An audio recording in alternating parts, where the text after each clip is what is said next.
Good evening, and welcome to Haunted Antiques Paranormal Research Centre.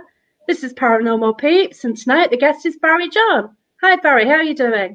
I'm very good, thank you, Jackie. Sorry, I've been very bewildered all of a sudden because just when you said we're going live, suddenly I've got bells ringing outside. Okay, strange.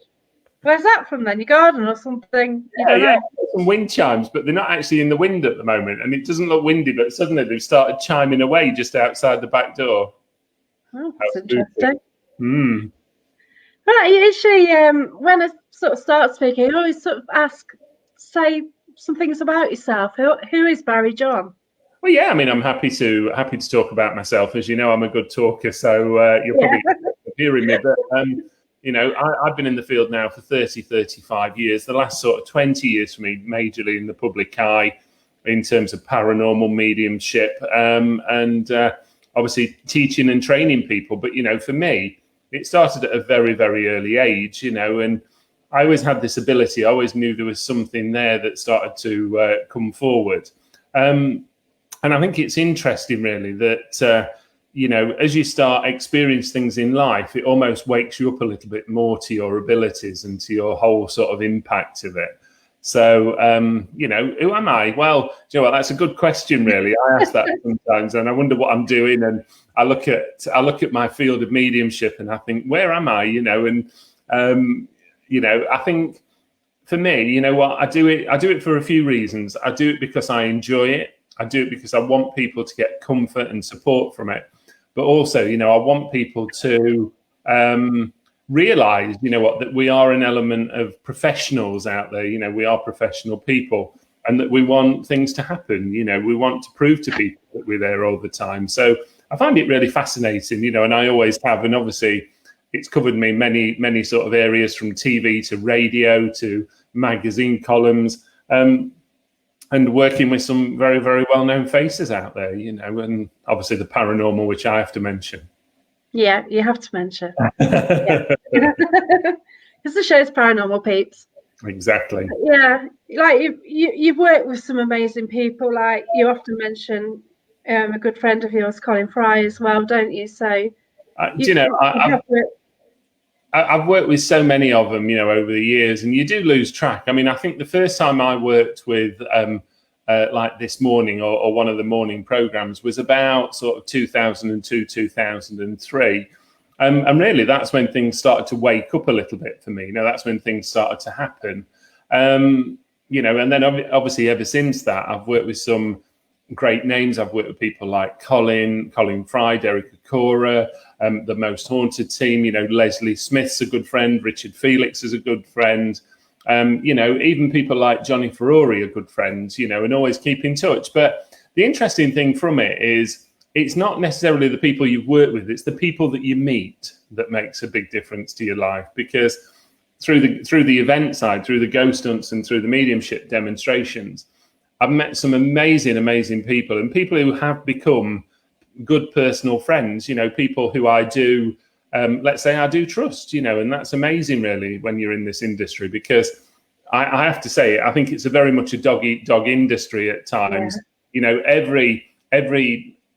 Every person's out for themselves. Everybody wants to tread on somebody else to get over the top. And I think in terms of, the paranormal side of things, it can be even more ruthless, let's say that at times. Right. Thanks for joining us, Drew, Lee, Nicholas, Lewis, Tina, Linda. Thank you, everyone. If you've got any questions, if you add them to the text, that'd be great. And I can ask Barrie some questions. Can you tell people the difference between physical mediumship, psychic mediumship, and everything, really? Because a lot of people get confused about the different areas of it. Right, okay, let's start off with the basics. So when we talk to people about having a psychic ability, that's not a form of mediumship. A psychic ability is everybody has an intuition or a gut feeling, however you wish to agree to that, okay? Sometimes it could just be the fact that you get out of bed in the morning and you think, you know what, today it's just not going to be a good day. You just get a gut feeling, okay? Something comes in. But when we start, and I'm going to speed through these because I could talk for hours about this, but when we talk about mediumship, we start talking about the art of communication with loved ones and the other side. And this is where, people love to take forward their ability, because this is where it sort of wakes up and we start getting some good level of information. Now, remembering, even in terms of mediumship, we have so many different qualities of individuals, because, at times I could come out with something that absolutely astonishes me. And I think, how the hell did I get that? Where did that come from? Other times when I work, when I do stage shows, and especially when I was working with Colin Fryers, I remember there'd be times where, I'd go out and I would literally be bouncing all over the stage. And as soon as you've done one message, you're on to the next. As soon as you've done that, you're on to the next. As soon as you've done that, you're on to the next. And when people watch me work, that's how I like to work. I like to work quick, fast, get the messages out.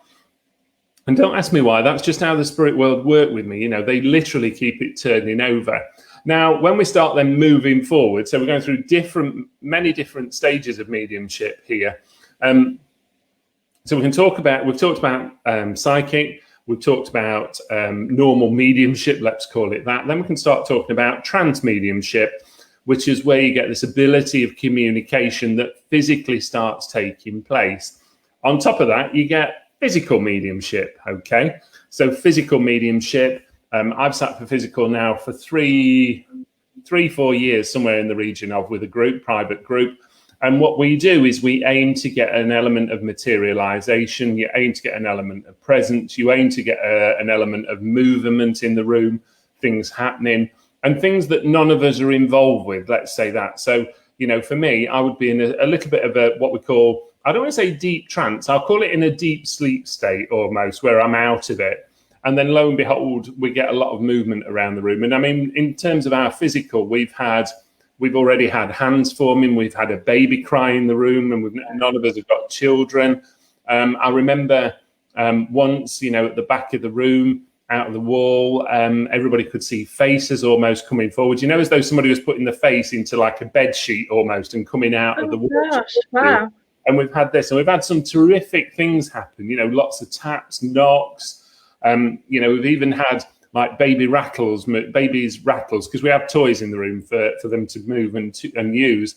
And we've even had a baby rattle in the room move as well. And you could actually hear it as though, when a child picks it up and shakes something, times then it was put down. So it just shows you the difference, really. But I mean, there are so many fields. I mean, this is where I could talk forever, because then we can talk about the paranormal, which is a totally different arm of mediumship. It's still a form of mediumship, because, whenever I go to an event, people always say, do you need any tools? Well, no, because I'm the best tool. For me, I'm the best tool that I can have, because I pick things up and I sense things. So there's lots of levels, but anyway, I hope that answers your question. Otherwise, I'll take over the show. That's brilliant. Yeah, we've had a great question from Vivian Webster. Okay. She says, if you get a visit when you're asleep and wake up straight away, was that a real visit from a relative or something? Okay, very interesting question. Now, obviously, if you attend my development groups, which certain people do here, I do. My development groups, okay, you will realize, number one, that I make you create an element of control with the spirit world, because yes, they will wake you up at any time, because let's be honest, they don't need to sleep. Okay. So the spirit world will wake you up at 2, 3, 4 o'clock in the morning, because to them it's normal. Okay. So you're always going to find this, but remember also that spirit will come to you at your most vulnerable time, which is when you're asleep, because then we haven't got those barriers. It's not like on a daytime basis when you're awake and you're aware and you hear something, you almost make an excuse for it. You almost go, oh no, that wasn't real. I don't accept that. And I think even for me, one of my first big sort of physical sort of visions or aspects, appearances, whatever you wish to call it, was when I was very, very young, and my grandmother, who'd passed over to the spirit world, actually came back. And all I remember one night was I was asleep. I kept waking up, hearing music. No, stereo wasn't on, went back to sleep, woke up again, could hear music, looked again, couldn't hear anything, went back to sleep. And then the next time I woke up, and all I seen against the wall was a white vision of light. And I remember seeing them all there, stood waiting. And then my grandma come forward to go, do you know what, I'm all right, I'm here, And then that's all I remember. And I even remember this sounds bizarre because people are going to know how untidy I used to be, not now. I actually moved my clothes off the bed so that she could come and sit down and talk to me. Oh, lovely. That's so nice. I've just had a little message from Hayley Craig. Okay. She's had 4 miscarriages before she moved house. And then some of the son's toys started playing music. Would you say that was her babies visiting her? Children. Yeah. Pardon how I say this, and I mean this in a very nice way. Children are terrible for activity. They will always, always, always come back and prove to you that they're around. If ever I do an element of table tipping, table levitation, you always find I have a little boy that works with me called Michael, and he'll always tell people that he's going under the table to lift it. Okay. Oh, wow. And I love this. Children are great. Remember also, Hayley, that children continue to grow in the spirit world. Okay. They don't just stop as a baby. They'll continue to grow.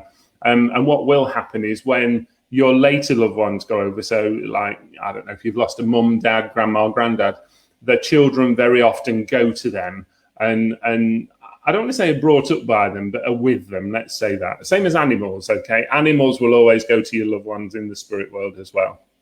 Yeah, I've been told that as well about my dog, that my mum's actually, well, I think you told me that my dog had actually gone to see my mum, but yeah. They do. I think, you know, I look at this in many, many ways, and it's no different to when one of us passed. You know, if I was due to pass, I know that there would be somebody there waiting for me, and I know it'll be more than likely who it will be. But I know that they'll be stood there waiting for me. And I remember my mum before she passed, you know, my mum's mum, my grandma, that side of the family was where I always say I got my abilities from, because they were very physical mediums. They used to levitate tables. They used to move things. They used to apport objects. And they did this a long, long time. And I mean, they were a very devout Catholic family, and the priests used to sit with them in Scotland as well during the seances. Okay. But I always say that's where I got it from. And I remember my mum, just before she passed, I always remember her saying it. She says, my mum's waiting, you know, your grandma's there, look, can't you see her? And she kept saying to us, can't you see her? And you see, I got the greatest evidence ever just before my mum passed, because I went through, and I'm very open to this, and it's not very often I say this to people, I went through a very sort of denial phase of mediumship during that time, because my mum suffered immensely towards the end. And I remember saying to them, you know what, if this is what it is, then I don't want to be part of your process anymore. And I remember my grandmother coming through, because I always kept saying to her, what's happening? When is she going? What are you doing? You know, and I always remember she kept saying to me, I'm taking her at 11:11. And I kept thinking, don't make sense. It's April. What's 11:11? Okay. And she actually went at 11 o'clock on the 11th of April. Oh, wow. So my gran had already told me that. That's yeah. Do you get a lot of messages in advance for your own personal life? Do you get guidance? I think sometimes yes, sometimes no. I always find it very, very difficult, because I think when it's a message for yourself, and I'll explain something in a minute, but I think when it's a message for yourself, you can almost make it fit, or you could change it, and you could go, well, no, I don't want that to happen. Okay. And that's why when people ask me in group, you know, am I able to read my own cards, or can they read their own cards? And I always go, well, yes. But the thing is, will you read it truthfully, or will you read it how you want to perceive it, if that makes sense? Okay. So if you saw something in the cards that was quite, I don't know, let's just say something bad was going to happen, you know, maybe, I don't know, maybe somebody was going to lose the job. You know, would you actually turn that round because you didn't want to hear it? And I think that's where it can be a little bit difficult reading for yourself. But yeah, I get it all the time. I mean, I have, I'll just say, certain characters that I've worked with over the years who come back to see me from the other side, especially one young man or one gentleman that everybody knows with the initials of CF, very often drops into my home and starts rattling things. And I remember when he passed, I had a big picture in my reading room that was his, and it was actually of his guide, Magnus. And I remember, you know, it actually got to the point where every night I used to go upstairs and I could hear doors tapping, I could hear handles moving. And in the end, I actually gave the family the picture back because it was driving me insane. Oh, bless you. Hayley's got another question. She says, is it true that babies, young children seem to see spirits, or know someone is there more than adults? Totally, yeah, totally, Hayley. And the reason for that is you have to remember that I always say a child's the most purest thing to spirit you can ever experience or hold. And they've never been tarnished by our sort of day-to-day beliefs, you know. And the problem is when we start growing up, we get almost taught what's right from wrong, you know, parents or, you know, if you've got an imaginary friend, you can guarantee a lot of the time somebody would have said, oh, no, they're not there really. You're not seeing that. And I think it's the experience of life that hardens us up a little bit. You know, children are very, very, let's call it vulnerable. You know, they're very susceptible to it. I had a case the other night where somebody was talking to me whose baby was asleep in a cot, and they went in the room, could hear mumblings in the room, come out, went in the next minute, and the baby was actually stood up in the cot and talking to the corner of the room, you know, as in baby speak, obviously, but chattering away as though somebody was there. And you just think, okay, maybe they do see things. And I have a lot of these experiences. I've got some very, very good friends who are actually clients, you know, and they have some amazing children that can describe, even when they were growing up as babies, they could describe grandma in the spirit world and what she was saying and what she was on about. And, you know, these are the sort of children that, for me, I think we should nurture, because these will be hopefully the best mediums ever, because we've become a lot more approachable about it now. You know, you've got to remember, you know, things like the Fraudulent Mediums Act, you know, you're going back into the Second World War, all the times around then when it was still illegal to do it. You know, look at Helen Duncan, who got many times for practicing physical mediumship. And I think now we're more acceptable of it. And I think, and I have to say this, I think that's due to certain paranormal TV shows that happened in sort of the late sort of 90s that have made it more more acceptable. It's brought it to the limelight a little bit more. It's not something that's done in blacked out rooms anymore for the rest of the life. Yeah, it has made it more mainstream as well, like even Paranormal Investigation. Definitely. Like before these shows were on, you didn't actually know you could do it or how you did it. No, exactly. You know, exactly. so... Yeah, and I think, you know, I often watch a lot of the shows nowadays. And I mean, there is a few differences between what, let's say, we do in the UK to what Americans do. And if anybody understands what I'm trying to say there, hopefully you do. But, Demons. Yeah. I always find, you know, America, you can guarantee no matter where they go, and remembering how old America is, you know, we're not talking of anywhere as old as the UK. And everywhere they go in America, there has to be a gate to hell, or there has to be a demonic entity of some kind. And I just think, you know, I worry sometimes, because I think, is this people's imagination, or, you know, are people trying to be over inventive in terms of the paranormal field? I've got to say, I've lost track now of how many I've done. I'll just say to people who've done over 5,000 ghost hunts in my years. And remember, I started probably somewhere around, well, originally I started in the early 90s with ghost hunts, investigating people's houses and going in doing some paranormal sort of experience work. But then it developed so much, you know, and it did. And as soon as I got into the mainstream of paranormal, you know, I was doing events like Thursday, Friday, Saturday, Sundays, you know, even to the point where it just took over my life. But I've thoroughly enjoyed it. You know, I've loved it. Yeah, it's hard enough just like doing a day job and then doing a Friday or Saturday night. Well, just one, because it wipes you out the next day, doesn't it? Totally, yeah, totally. I mean, I remember, you know, and I'm going way back to like the late 90s, early 2000s, when we used to start at something like 6, 7 o'clock.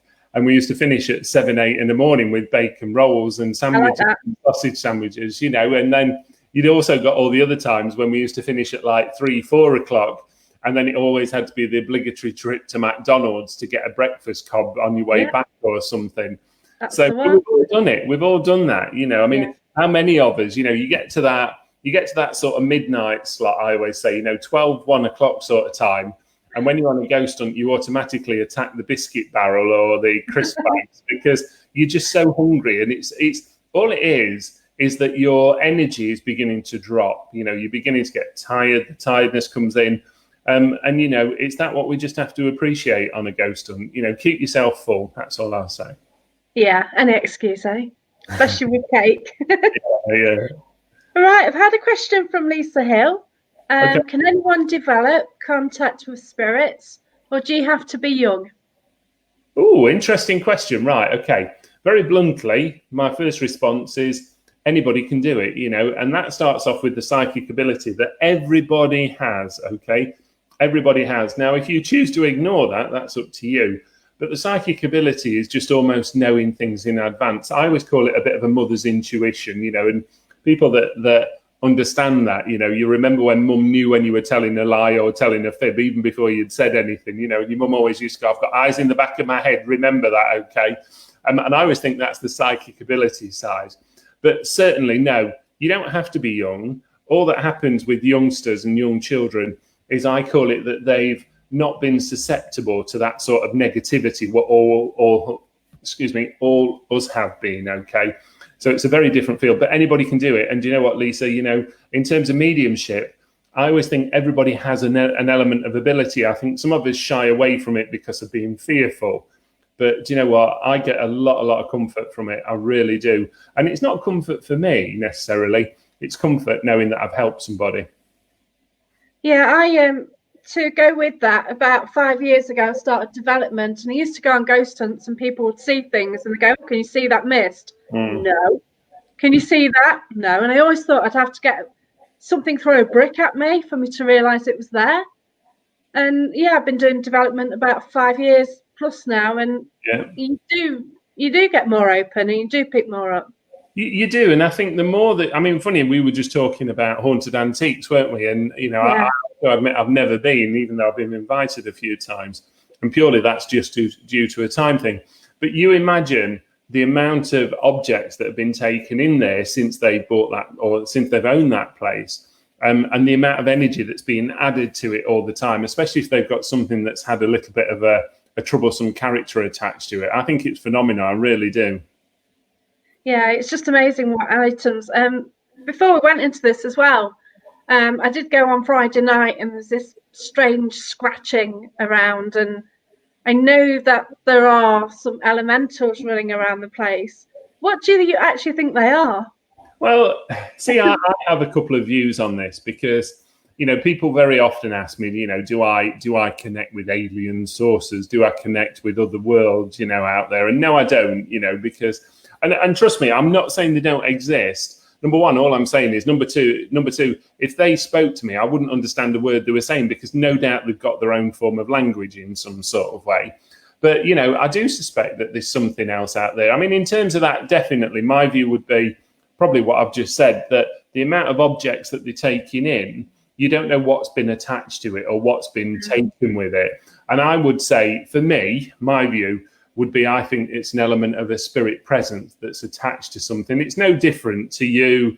I can see your singing bowl on the back, if that was bought off of somebody else, let's say, or I don't know, somebody had died who owned it, I believe an element of them would stay with it and they would come with it. Glad about that, because I've got some items I need to work with. Use some of those as well, haven't you? I've got some plans for those. Thanks, Viv, for watching. Sarah Greening, Steer. Sarah always wondered if young children who pass over at young age, do they continue to grow up in spirit, or do they stay little forever?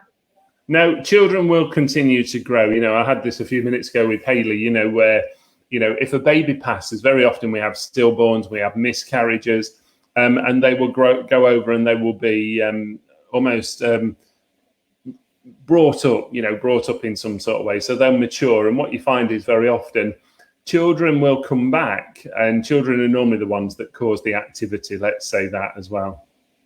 All right, we've got Shelley watching. If Shelley's got any questions. I've seen Shelley. Hi. Chatting to Shelley last night on development course. Yeah. You do quite a few things, don't you? You've got your pure paranormal events. Yeah. Your radio show as well. Oh gosh, yeah. Over and above sort of, what I call Barrie John events, which is all the paranormal stuff or the mediumship nights. I still do all my private readings. I still do my development groups. Majority of my clients, I have to say now, are coming from places like America, the Middle East, Europe, Australia, New Zealand. And it's great for me, and the nice thing is, having the internet, I can be anywhere in the world. It doesn't matter to me. those clients will always come through. But then on top of that, we obviously have Pure Spirit radio show that we do, and that's done every Thursday morning at 9 o'clock. We've also got Pure Spirit events, which is basically mind, body and spirit events that run all over the UK. This year has knocked us back a little bit because this was going to be the big launch of it, but obviously that will now fall into next year due to COVID. So that'll fall into next year. But so many other things that I do, you know, I mean, people forget that I do also have a little bit of a normal life. You know, I am a normal person, so I have a couple of other businesses that I operate on. And one of my loves of my life is being a historical tour guide at Newstead Abbey, which, you know, was the home of Lord Byron the poet, but obviously it's a place that goes back to the 1100s, you know, and that's one of my major addictions, really, you know. And also I've got family connections there, you know, because one of my fifth, six times great grandfather, Joe Murray, was actually manservant to the Byron family and to Byron the poet. You know, Byron the poet looked at him as a father figure. That's amazing. When did you actually realise that? Well, we've always known it. We've known it from a very young age in terms of the family. We were always aware that we had a connection. And I always remember the first time we went up, we took my dad's uncle many years ago. And he actually stood under the portrait and he looked identical to me. You know, it was, you could tell it was a family resemblance, but we'd always known it, you know, and it was only really since I've probably started working there, you know, and being a tour guide that we've gone into it in more detail now, you know, and there's a lot of connections there. I mean, Joe's son, James Murray, invented the circular saw, you know, and things like that. And there's a lot of very, very good connections there. But then when I hop over to my mum's side of the family, you know, it's a very different family, a very traditional Scottish family. You know, they still own property in Scotland. They own the island off of Scotland. And my mum's family were the inventors of Grant's whiskey. Wow, that is impressive. Yeah. So, you know, the family owned Grant's whiskey at one time. Obviously, that was sold many years ago. Yeah. So it's really interesting when you think about it. Right, I've got Michelle. She said she had a strange experience the other night, but kept getting message type through the search section of the Skybox. Okay, I'm not sure what you mean there, Michelle. She just switched the Skybox on, and she's getting strange messages on there she didn't expect. Okay. Well, I guess she's wondering if it's spirit or if spirit can cause something like that. Well, let's look at this because, you know, we've got so many new devices now, haven't we? And devices, some of them I approve of, some of them I don't, okay? We have things like the broken radio, the ghost box, whatever you wish to call it.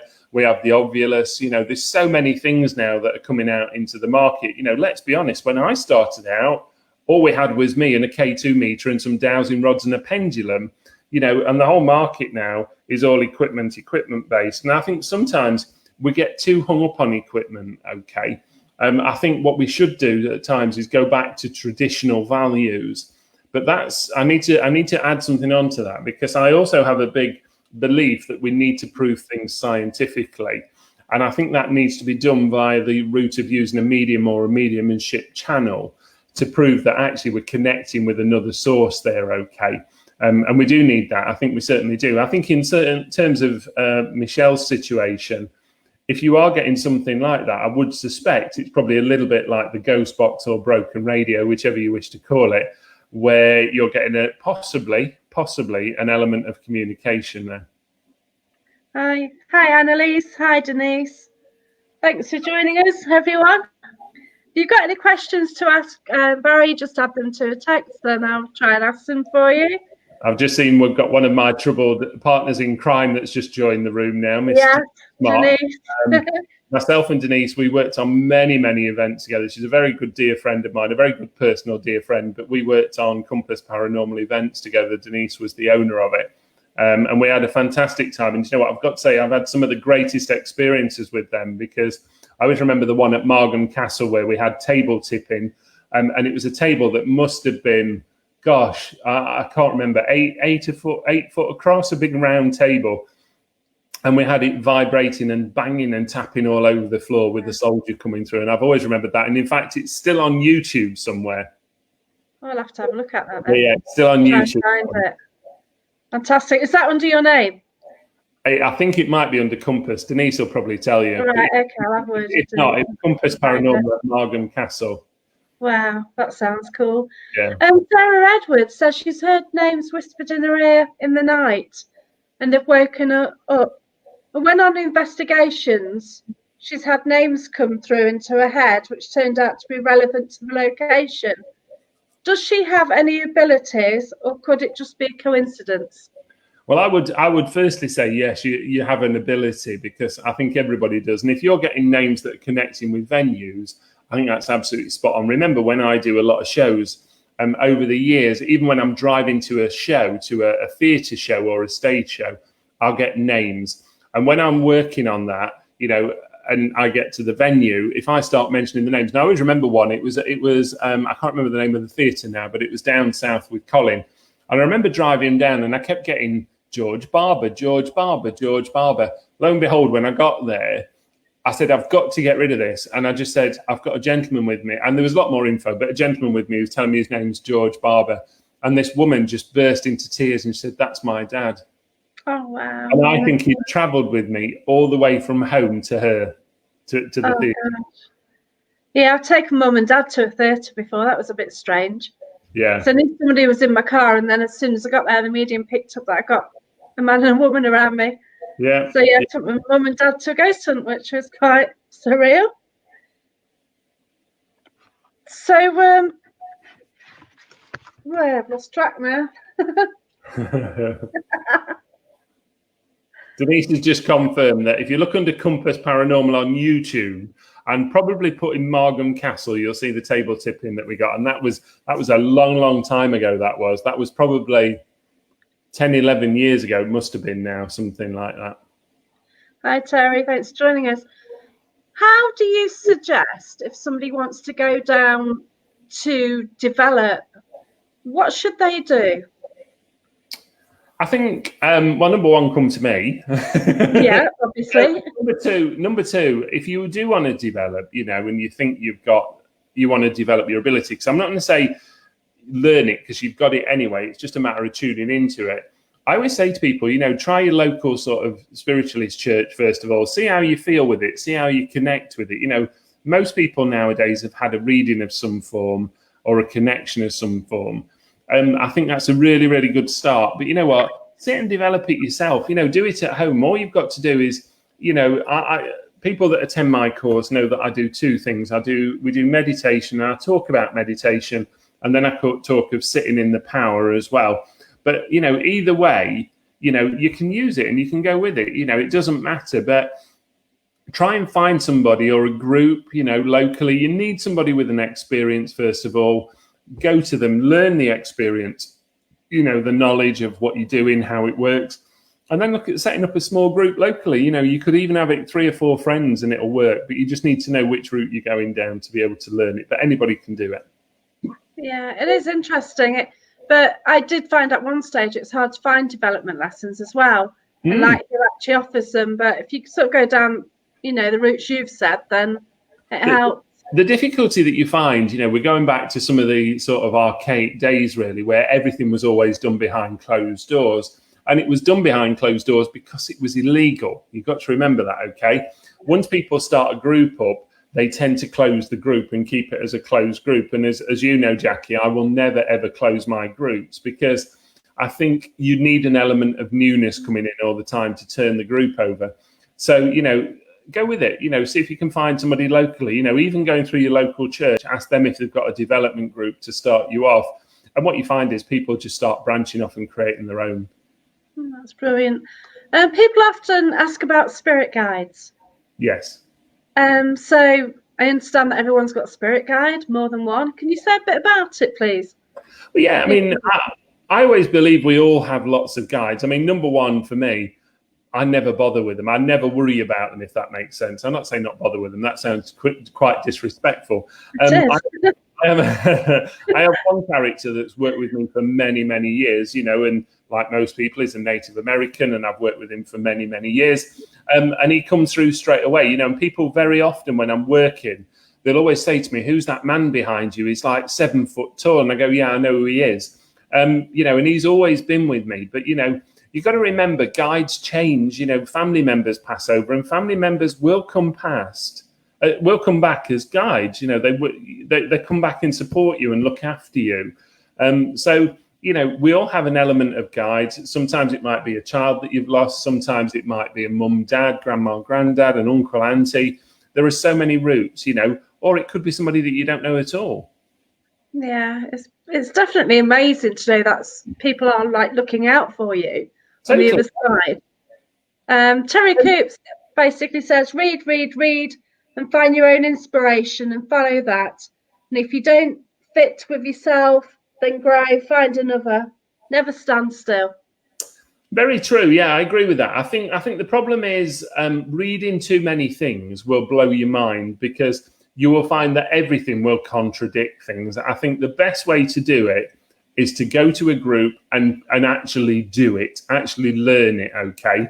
One of the biggest things that I hear all the time, and somebody's asked, do I do development lessons online? Yes, I do. I run a Zoom group. I was going to say Zoom group online, which is every Sunday night. Okay.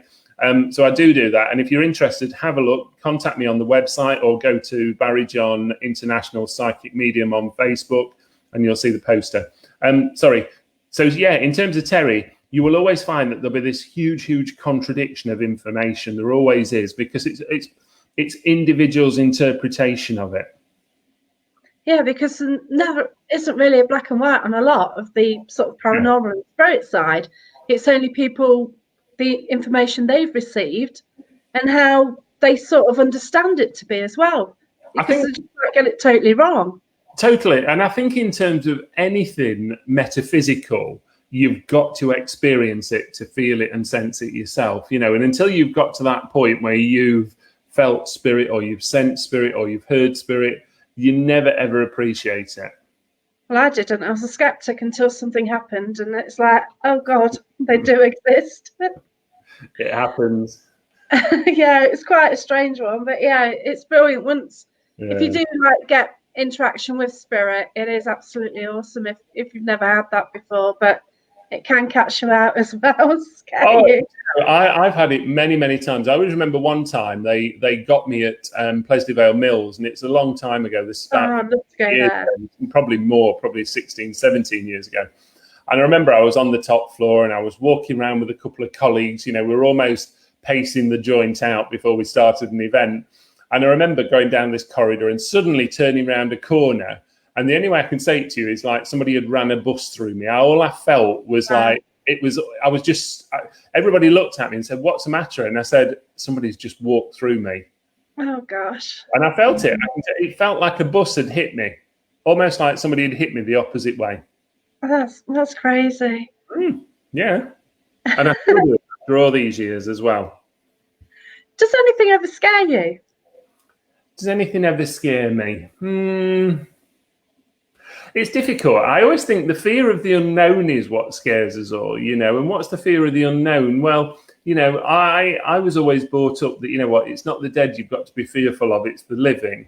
But, there's been times, as I said a few minutes ago, I'm a tour guide at Newstead Abbey, and I find that sometimes when I go in, because I have to unlock the whole house, so literally I'm going into the house and it's been locked up overnight or over the week, whatever, and I'll go in and I can sense when something's following me. And there's certain locations in that house where as soon as I open the door, bearing in mind it's a locked room, it's always been locked. As soon as we leave the house, it's locked, okay?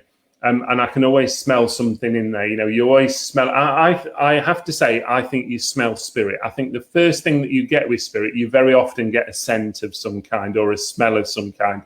And it always follows me up to a certain gentleman's bedroom, and then it disappears. That's brilliant. Do you think the activity is going to be a lot different when you go back? I certainly do, yeah. I mean, I was the last one to do a private tour at that house, and I think it was about the 10th of March. And the house has been more or less closed since. So I think it's going to be really interesting when we open up to see what sort of things they've been up to, let's say that, because they will have been. I mean, I went in, I'd done the private tour, and then I locked the house up for the final sort of time to public. But I remember going in about 2 weeks later just to check on the house, and I just get the house keys and go for a walk round. And I have to say, there was so much sort of activity in that house. It even freaked me out at one point. And I remember almost thinking, you know what, I just need to get through this as quick as I can and out the other side. I'd love it.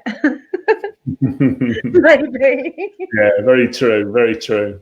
We'd see. What's your favourite sort of location? Because obviously you've been to so many. Is there any in particular that? Well, see, I'm going to be very biased now. Okay, I'm going to have to put Newstead to one side because I would say Newstead, but what I would have to say, I've done some tremendous locations. You know, Margam Castle will always be one of my favourites. Places like the Skirrid Inn at Abergavenny, you know, the children's home at Liverpool, you know, the Newsham Park Hospital. Oh, right, okay. You know, absolutely brilliant. The Ragged School in London, you know, there are just too many. There really are. I remember, if Denise is still with us, we had an experience, myself and Denise, at Guy's Cliff House at Warwick. And I remember me and Denise were sat there, and I think she was sat on the road behind me in like one of the main sort of rooms. And all I remember was me and Denise, I turned round and all I did was, I've got to laugh because I turned round and there was something there. And at the same time, Denise screamed, I screamed, and we both just ran out of the room. But, you know, I have to then talk about, I forgot the name of the venue, which Denise will mention to you in a minute, but the one at Manchester that we did, I forgot the name of the house. It was a fantastic old house that we did. And I remember Denise being dragged down a corridor down this house, you know, and I just stood there laughing because that's the sort of person I am, okay? But, well, that sounds cool, but yeah, I don't know if I like that much. So if you could go overseas then, if there was one location which maybe people haven't even looked at where you'd like to go, something like the pyramids, or is there something you'd really like to go and visit? There is. Well, do you know, I've had some great experiences. I mean, in about, I think it was 2000, in fact, it'd be about 2006, I got invited to America by the Young Presidents Organization of America. And basically I did loads of talks about the afterlife, mediumship, etc. And I ended up doing a ghost hunt around the Recoleta Cemetery, which is where Eva Perón's buried in Argentina. Absolutely beautiful place. I mean, if ever you get the chance, it's almost like it's like a little mini town. You know, they celebrate death so amazing compared to us. But I have to say, you know what, I would love to go probably to like the Queen Mary ship, or even to Alcatraz, something like that. You know, something really different that I've never done and I've never experienced before. But I would love to do it. I really would. Yeah, my dad used to work in the engine room of the Queen Mary. Yeah, fantastic. Which is like awesome. But by the time I was asking him about it, he had Alzheimer's. So yeah, I discovered a bit too late, really. Yeah. It's interesting. Lisa Hills put, have you been to any haunted places in the Northeast? Yes. Okay. Northeast Aircraft Museum, which we, again, I think it was myself and Denise, we had some great experiences there. We saw some legs there once underneath the plane when we was looking across. Northeast, Denise has just put. And also, what is Castle Keep? I've done Castle Keep a few times as well, which is amazing. And also the, what's it called? Is it Hugh Gun Battery in Hartlepool? A fantastic old place in Hartlepool. Brilliant location, really was. But yeah, fantastic. So yeah, I've done lots in the Northeast. I really have. Oh, that sounds brilliant. Hi, Wild Bill. Thanks for joining us. If anyone's got any more questions, if you just add them to the chat. And Michelle wants to know if you do private readings. We're going to add a link. We'll add a link at the end of the chat anyway. Yeah, so I do private readings, yeah. Yeah, I actually had a private reading not so long ago, and Barry said I'd end up with a dog, and yeah. Even before you did. Yeah, before I did. Yeah, we didn't know lockdown was going to happen. And that'd be the only circumstance that I could actually get a dog. So used to work overtime, 9 till 5 in the office. But yeah, it's all different. So what are your plans for the future then? Well, tough one that at the moment. I mean, certainly, I think the whole way it's going at the moment for me. Will I ever see people again face to face? Well, I think only time I will is if I do it at a public event, because I've actually got quite used to having my home back to myself now. I have a consultation room at home. And I think I'm not going to see many people now at home because I've enjoyed my space again.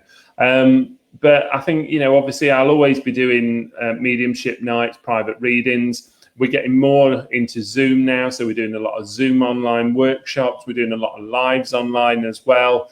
I'm still with Psychic Today TV as well. So I support them. So really for me, promotion and getting out of there. But, remembering that, we've got some great mediums coming through now, people that I'm teaching now. And, one day I will want to start slowing down a little bit and stepping back. Yeah, you also do your radio show as well. Yeah, still do the radio show as well. Still do Pure Spirit radio show on Second City Radio, which is a Birmingham station. So, I try and keep going as much as possible. I have to say I've slowed the ghost hunts down because, when you're getting a little bit older, they get a bit tiring. I don't know. I'm doing them. I'm not sure. Sarah's just asked where I am in the UK. I'm based near Sherwood Forest. I'm based in North Nottingham, so I'm just outside of Mansfield, in a very nice village in Sherwood Forest called King's Clipston.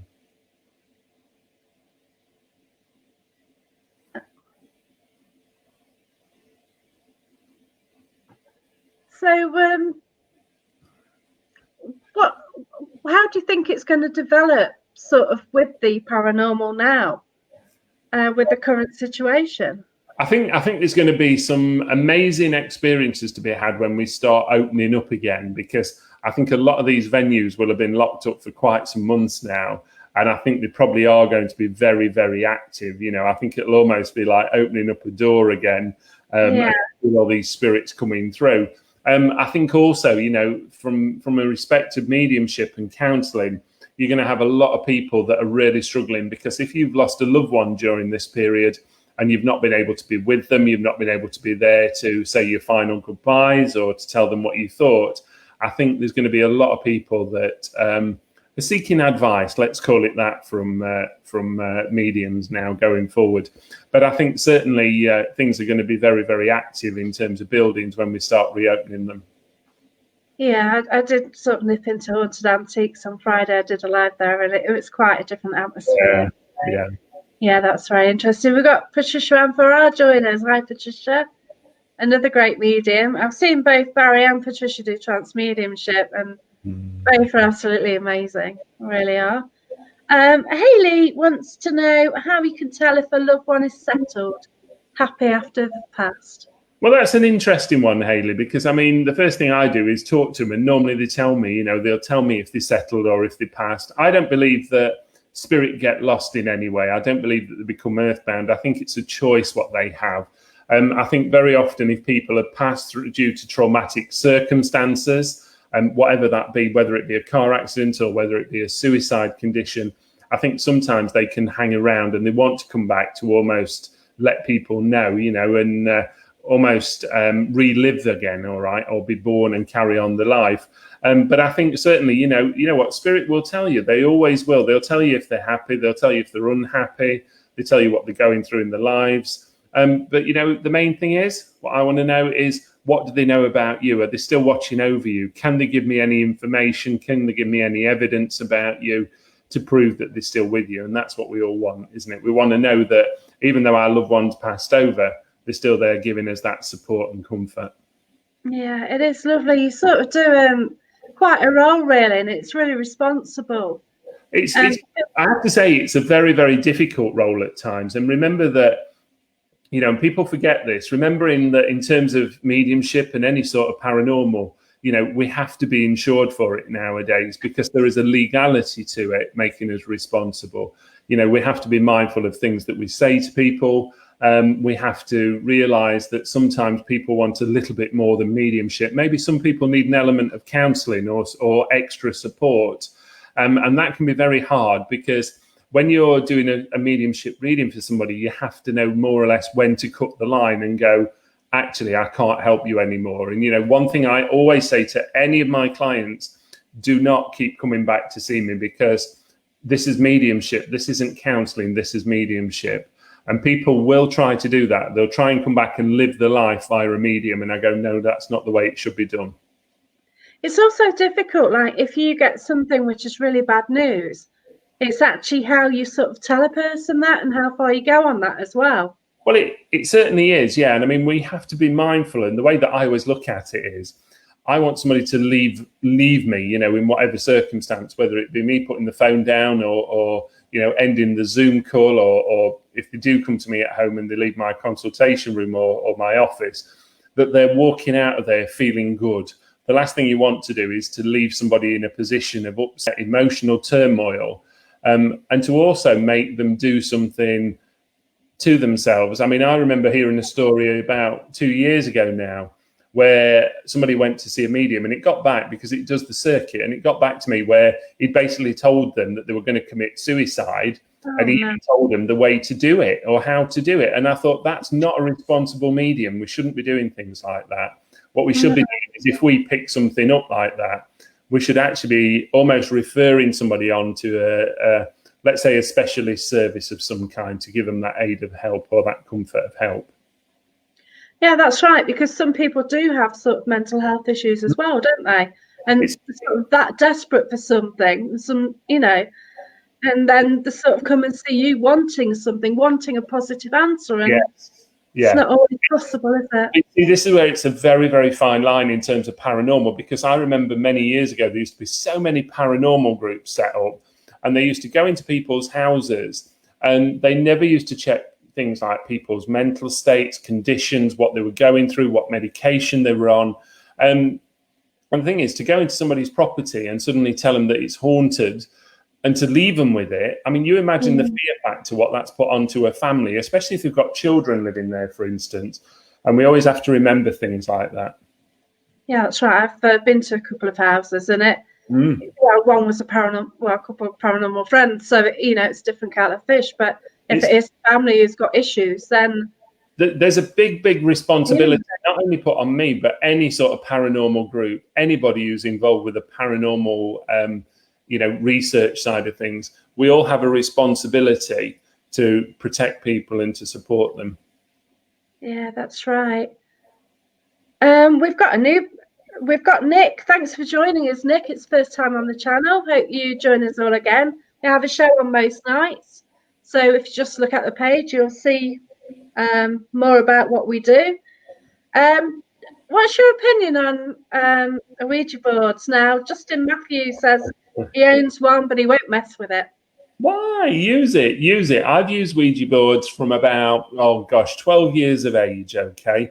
I use them at private seances. I always have used them at private seances. I use them on ghost hunts. I have people come to my house and we use them and we talk to family and loved ones. You know, use it, please, Matthew, use it. Use it with respect. If you're unsure or you've never done it before, you know, do a little bit of what I refer to as an opening prayer at the beginning. And once you've finished, go, thank you very much. You know, we leave you where you are, you know, please return. And use it sensibly, you know, don't start being a little bit silly, you know, as most people do, where they want to summon something up, because, you know, we never know what's going to come through. Yeah, it's generally just about the intent, isn't it? Like I met you at Paracon, didn't I, with Karen A. Darwin, who's the Talking Board Society, and you know, it was amazing, like what she knew about the boards as well, and basically said it is about the intent. Totally. I mean, I remember working with Karen, not last year, the year before at Paracon, if you remember. And me and her, I mean, I've got to say, the energy just shot through the board when me and her took it. It was just phenomenal. I remember we were outside the next day and we was just doing a bit of messing around filming. And she says, come on, let's do it here. And we actually got like an old bench and table and we put it down, put his finger on it. As soon as we did, that was it. The planchette just took off and it was like, where's this going now? You know, what is it doing? But you see, that's the difference. You've got two very experienced people that have used them for so long that we understand how the energy works. We don't have to talk about how the energy works and we just go with it and it just happens for us. Yeah, but it is actually amazing when you do see Karen using the board. It's absolutely awesome, isn't it? Yeah, I mean, interesting, Sarah's just put a comment. Ouija boards are just another tool. They totally are. No different to pendulums, to using tarot cards, using ribbons, even to using things like the EMF and K2 meters and any sort of device. Yeah, I think obviously it's like all these sort of demon shows and things like that. You know, you open this and this is going to come and get you, and yeah, it's not like that at all. No, like, people have an issue. Yeah, I mean, I have to say, in all the years that I've done ghost hunts, yes, you will get something that doesn't feel comfortable. But, you know, the way that I always like that or liken it for people is if you've got, let's talk about it very simply. If you've got a miserable grandfather here now, when he passes to the spirit world, he will just be as miserable as he was when he's here. They don't suddenly miraculously, you know, cure themselves of all misery. They will still be miserable. Yeah, and I question sometimes if that is where the word demon comes from. Like, where they mention a demon, is it just a bad spirit? Is it somebody who was bad in the living world? See, are they just using that word as a demon, as a bad person? Well, this is where it gets iffy, doesn't it, really? I mean, when you certain TV programs, as I said at the beginning of the show, you always find that there has to be some sort of gate to hell or a portal to hell or a demonic realm or whatever. And I think it just gets too carried away at times. You know, some of the buildings that we work in, that I've certainly worked in, these were people's homes. This is where they lived. This is where the family lived. And yeah, you know, going back, I mean, talking of Newstead Abbey, for goodness sakes, going back to the 1100s, you can imagine the sort of things that probably have happened there over the period that probably weren't nice. But, you know, I think people's imaginations at times can run riot a little bit with mediumship and with paranormal. And I'm not saying people make it up, but I just think there's that element there of where people can create things a little bit. All right. Well, we're coming to the end of the show. Thanks for joining us, Barrie. You're welcome. Or the look in the future. Thank you. And what we'll do is actually add the link to this live so that you can contact Barrie and find Barrie's page so you can contact him straight away. We've got Neil on the show next. There are shows all through the week. In a couple of weeks, I'm actually talking to MJ Dixon. But